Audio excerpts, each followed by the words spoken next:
Hello students, welcome to class 8. I am Yogita Singh, your SST teacher. बच्चों, आज हम जो है हिस्ट्री में, और आज की जो डेट है वो है 12 जुलाई 2021। आज हम जो है हिस्ट्री में चैप्टर 3 पढ़ेंगे। चैप्टर 3 है आपका ग्रामीण क्षेत्रों पर शासन चलाना। लेकिन बच्चों, मेरी वीडियो देखने से पहले आप इस चैप्टर को बहुत अच्छे से रीड करेंगे अपने आप, और उसके बाद आप मेरी वीडियो को देखेंगे, तभी आपको चैप्टर जो है समझ में आएगा। तो जैसे कि चैप्टर है आपका ग्रामीण क्षेत्र पर शासन चलाना। आपने इससे पहले आपको मैंने बताया था कि जो ब्रिटिश लोग थे वो हमारे भारत पर आए व्यापार के उद्देश्य से, और उसके बाद जो उन्होंने हमारे व्यापार करते करते जो पूरे उस पर जो है अपना पूरा साम्राज्य स्थापित कर लिया। अब अंग्रेज़ जो थे वो ये समझ में नहीं आता कि वो शासन किस तरीके से चलाएं, तो उन्होंने कौन सा तरीका अपनाया जिस तरीके से जो है वो ग्रामीण क्षेत्र पर जो है जो गांव वाले एरिया हैं वहाँ पर जो अपने शासन चलाएं, कौन सा उन्होंने तरीका अपनाया। तो चैप्टर 3 में आप देखिए, पहले तो मैंने आपको बताया था जो कंपनी है वो दीवान बन गई थी। ठीक है, ये बंगाल में सबसे पहले जो है बंगाल का इलाका था जहाँ पर कंपनी ने दीवानी ली थी। ये 17 अगस्त 1765 को मुग़ल बादशाह ने कंपनी को बंगाल का दीवान बना दिया था।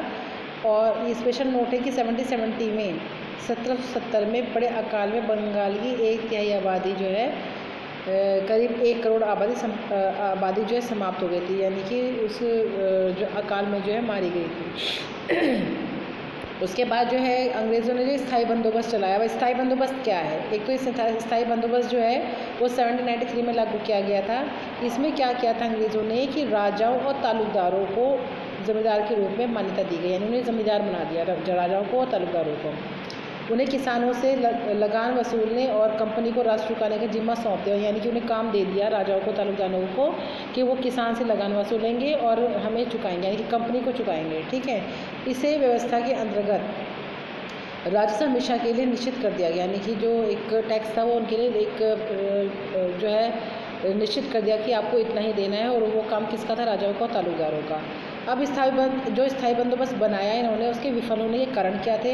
कारण ये थे कि ज़मींदारों ने भूमि सुधार में खर्च नहीं किया। जो ज़मींदार बनाए गए थे उन्होंने कोई भी सुधार नहीं करा। ठीक है, सारा पैसा जो है अपना घर बैठ गए। राजस्व अधिक होने से ज़मींदार इसे चुका नहीं पाते थे, तो उनकी ज़मींदारी छीन ली जाती थी। दूसरा ये था कि राजस्व ज़्यादा होता था और जो किसान है वो दे नहीं पाते थे, तो ज़मींदार इसको चुका नहीं पाते थे, उससे जो है ज़मींदारी जो है उनको छीन ली जाती थी, और राजस्व हमेशा के लिए तय होना।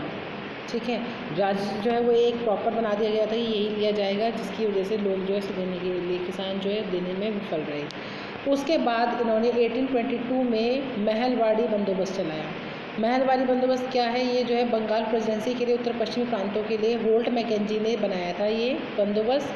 इसमें जो है गांव के प्रत्येक अनुमानित राजस्व को जोड़कर हर गांव या ग्राम समूह, यानी कि महाल किसे बोलते हैं? गांव के समूहों को बोलते हैं, होने वाले राजस्व का हिसाब लगाया जाता था, यानी पूरे गांव का जो है टैक्स इकट्ठा कर उसका हिसाब लगाया जाता था।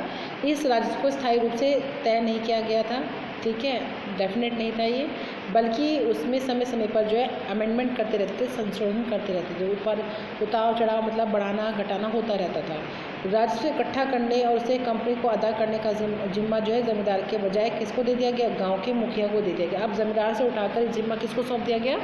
जो गांव का मुखिया होता है, प्रधान होता है, उसको सौंप दिया गया कि वो सारा टैक्स जो है खुद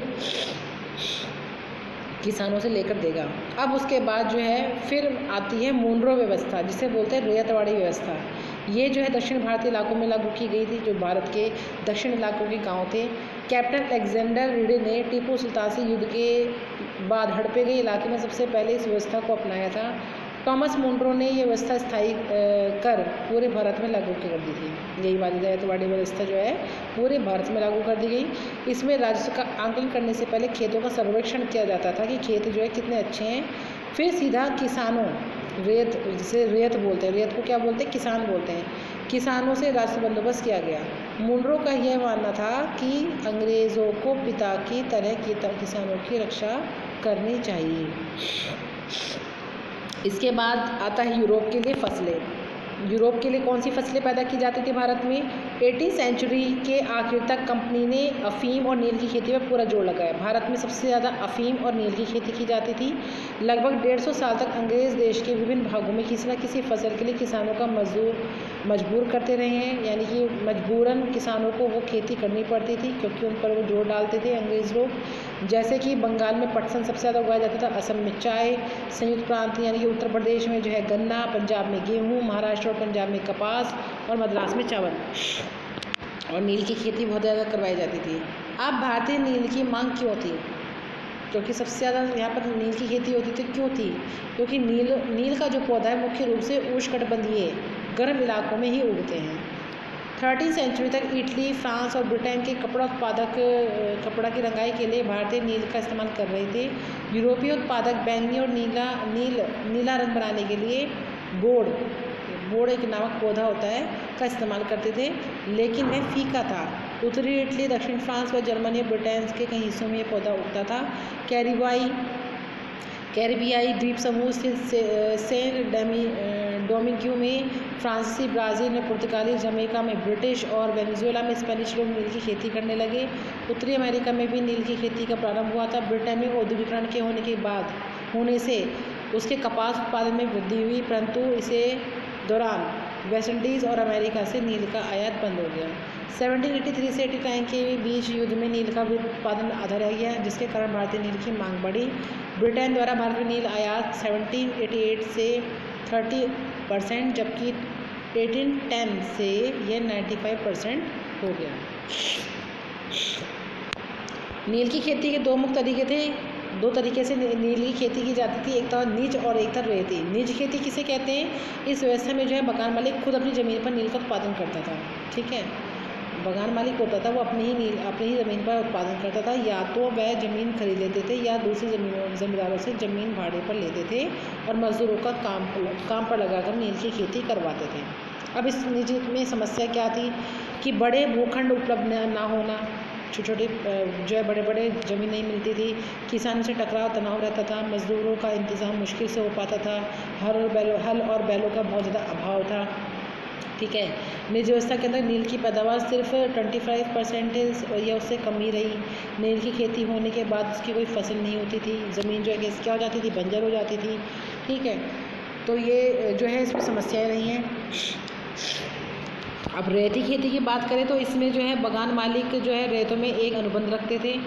ठीक है, कॉन्ट्रैक्ट रखते थे। मुखिया रेतों की तरफ से अनुबंध के लिए बाध्य किया जाता था तथा अनुबंध के बाद कम ब्याज पर जो है उसे कर्ज दिया जाता था और कम से कम 25% ज़मीन पर नील की खेती करानी होती थी। तो दो तरीक़ों से जो है नील की खेती होती थी, निज और रेती। लेकिन किसान उसके लिए हमेशा कभी भी तैयार नहीं रहते थे, उनसे जो है ज़बरदस्ती नील की खेती करवाती है। अब उसके बाद जो है इसी वजह से जो है क्या शुरू होता है, नील विद्रोह शुरू होता है। ये जो है मार्च 1859 में बंगाल की हज़ारों रेत मतलब किसान रेतों ने मिलकर नील खेती करने से मना कर दिया। रेतों ने यानी किसानों ने बगान मालिकों का लगान चुकाने से मना कर दिया। रेतों को जमींदारों मुखिया का समर्थन मिला और ये बगावत धीरे धीरे जो है विद्रोह के रूप में फैल गई। लोग जो है अंग्रेज़ों के खिलाफ हो गए, सारे किसान। 1859 में मजिस्ट्रेट एशले एडन ने घोषणा की रेतों को नील अनुबंध के लिए बाध्य नहीं किया जाएगा, यानी कि अब उनके साथ कोई भी ज़बरदस्ती नहीं की जाएगी। बाद में एक नील आयोग का गठन हुआ जिसने कहा कि तत्कालीन अनुबंधों को पूरा करने के बाद रेत आगे अनुबंध न करने के लिए स्वतंत्र होंगे, यानी कि अब उनके पास कोई भी बाउंडेशन नहीं लगाएगी कि मर्जी से ही कोई नील खेती कर सकता है। 1970 महात्मा गांधी द्वारा नील बागान मालिकों के खिलाफ चंपारण सत्याग्रह भी किया गया था और एक सत्याग्रह बहुत बड़ा फेमस है। चंपारण में जो है चंपारण सत्याग्रह किया गया था। कहाँ पर? बिहार में नील बागान मालिकों के खिलाफ हुआ था। ये महात्मा गांधी जी ने चलाया था। तो बच्चों मेन टॉपिक मैंने आपको बहुत अच्छे से समझा दिए हैं। आप इस वीडियो को बहुत ध्यान से देखेंगे और इस चैप्टर को बहुत ध्यान से समझेंगे। Thank you, have a nice day.